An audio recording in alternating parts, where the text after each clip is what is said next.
Do you ever wonder what breaks the heart of God? I'm going to talk to you about it in your morning cup of inspiration.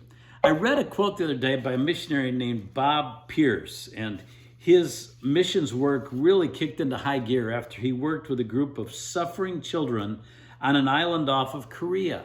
And he wrote in his Bible, "Let my heart be broken by the things that break the heart of God." And so I wonder, what breaks the heart of God? Jesus was so compassionate. He was always healing and raising the dead. And he just, whenever someone came and asked him for help, he never turned anyone away.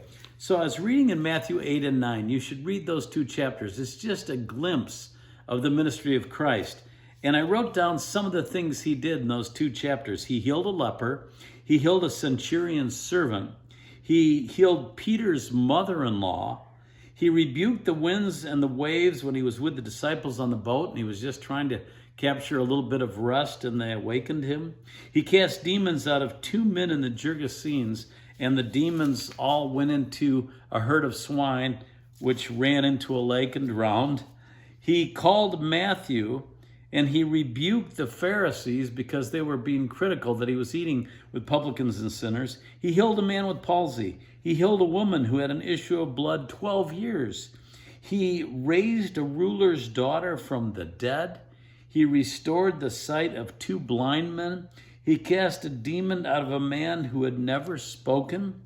He taught in the synagogues. He preached the gospel in all of their villages, and he healed every sickness and every disease. I get tired just reading that list.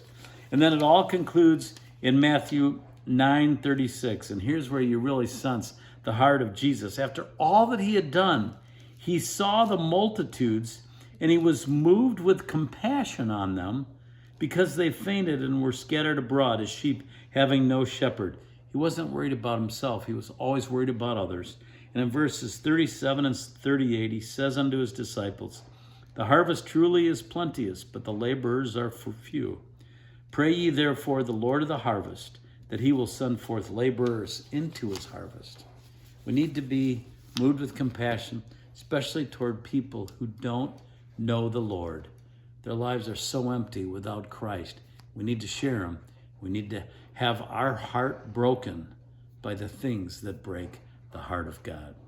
I'll talk to you soon for another morning cup of inspiration.